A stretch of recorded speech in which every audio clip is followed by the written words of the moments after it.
গরমের দিনে স্পেশাল এবং ঠাকুরবাড়ি স্পেশাল একটা রেসিপি নিয়ে হাজির হয়েছি। সম্পূর্ণ নিরামিষ মরিচ ঝোল। এর জন্য লাগবে পটল, ঝিঙে, কুমড়ো, রাঙা আলু এবং আলু। কড়াইয়ে দিচ্ছি সর্ষের তেল। তেল যখন গরম হয়ে যাবে তখন দিতে হবে 1 চিমটি কালো জিরে আর 2টো কাঁচা লঙ্কা। কাঁচা লঙ্কাগুলো ফাটিয়ে দিয়েছি। যেহেতু নামটা মরিচ ঝোল তাই কাঁচা লঙ্কার ব্যবহারটা একটু বেশি হবে। এরপর দিলাম ডুমো করে কেটে রাখা আলু। সবজিগুলোকে হালকা করে ভাজতে হবে। প্রত্যেকটা সবজি আমি 1 মিনিট করে ভেজে নেব মাঝারি আঁচে। দেখো আলুটা হালকা করে ভেজে নেওয়ার পর আমি দিচ্ছি কুমড়ো। আমি এখানে পাকা কুমড়ো ব্যবহার করেছি, তোমরা চাইলে কাঁচা কুমড়ো দিতে পারো। মাত্র 1 মিনিট আমি ভেজে নেব কুমড়োটা। সমস্ত সবজিগুলোই হালকা করে ভাজতে হবে। এরপর দিচ্ছি কেটে রাখা পটলটা। পটলের খোসা দেখো আমি ছাড়াইনি, খোসাটা হালকা করে চেঁচে নিয়েছি আর ডুমো ডুমো করে কেটে নিয়েছি। পটলটাকেও হালকা করে ভেজে নিতে হবে মাঝারি আঁচে। রান্নাটা খুবই সহজ, যে কেউ বানাতে পারে, খুবই কম সময়ে হয়ে যায়, খেতে হয় অপূর্ব। দেখো হালকা করে নেড়ে চেড়ে নেওয়ার পর আমি দিচ্ছি কেটে রাখা রাঙা আলু। রাঙা আলুটাও 1 মিনিট সময় নিয়ে আমি নাড়াচাড়া করে নিচ্ছি। এই প্রচণ্ড গরমে বেশি তেল মশলা খেতে ইচ্ছেও করে না আর খাওয়াও ভালো নয়। খুবই কম তেল মশলার এই রান্নাটা গরমের দিনের পক্ষে খুবই উপকারী। এরপর দেখো আমি ঝিঙেগুলো দিয়ে দিলাম আর সমস্ত সবজিগুলো একটু বড় বড় করে কেটে নেবে। দিচ্ছি পরিমাণ মতো লবণ, সামান্য একটু চিনি।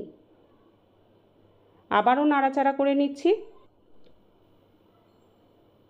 যে কোনো নিরামিষ দিনে এই গরমকালে অন্তত একবার বানিয়ে দেখো। একবার বানালে বারবার বানাতে ইচ্ছে করবে আর বাড়ির প্রত্যেকেই চেয়ে চেয়ে খাবে। দেখো সবজিগুলো হালকা করে নেড়ে নিয়েছি। এখন এর মধ্যে দিচ্ছি গরম জল। রান্নাটা নামটা শুনেই বুঝতে পারছো মরিচ ঝোল। রান্নাটা একটু ঝোল ঝোল হবে, তাই জলের পরিমাণটা একটু বেশি দিতে হবে। ঢাকা দিয়ে এটা আমি সেদ্ধ হতে দিলাম, ততক্ষণে মশলাটা তৈরি করে নিই। এর জন্য মশলা বলতে লাগবে কালো জিরে। কালো জিরেটা আমি 1.5 চামচ ব্যবহার করছি, 1 চামচ আর হাফ চামচ। আর এর সাথে 4টে কাঁচা পাকা লঙ্কা। এরই সাথে দিচ্ছি 4 চামচ দুধ। দুধ দিয়ে মশলাটা মিহি করে বেটে নেব, তবে দুধের পরিবর্তে জল দিয়েও বেটে নিতে পারো। দেখো মিহি করে বেটে নেওয়া হয়ে গেছে। নিয়েছি 1 কাপ মতো দুধ। কাঁচা দুধ নয়, এটা জাল দিয়ে নিয়েছিলাম আগেই। দুধটা ঠান্ডা অবস্থায় আছে এখন। এর মধ্যে বেটে রাখা মশলাটা দিয়ে দিলাম। দুধের সাথে মশলাটাকে ভালো করে মিশিয়ে রেখে দিতে হবে। এদিকে আমি রান্নার ঢাকাটা খুলে নিচ্ছি। এর আগেও দুবার আমি নাড়াচাড়া করে নিয়েছি। সবজিগুলো দেখো খুব সুন্দর সেদ্ধ হয়ে গেছে। আর সবজিগুলো যেন গলে না যায় সেদিকে খেয়াল রাখবে। প্রত্যেকটা সবজি সেদ্ধ হবে এবং গোটা গোটা থাকবে, তাহলে দেখতেও ভালো লাগবে, খেতেও ভালো হবে। এখন এই দুধ আর মশলার মিশ্রণটা আমি ঢেলে দিচ্ছি। প্রথমে বলেছি রান্নাটা একটু ঝোলঝোল হবে, তবে খেতে ভালো লাগবে।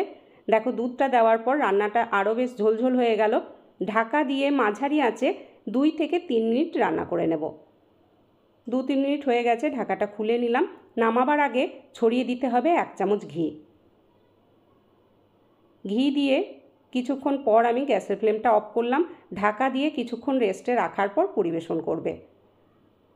তৈরি হয়ে গেল ঠাকুরবাড়ি স্পেশাল একটা রান্না, সম্পূর্ণ নিরামিষ মরিচ ঝোল। আজকের রেসিপি ভালো লাগলে প্লিজ একটা লাইক করো, কমেন্টও শেয়ার করতে ভুলো না যেন।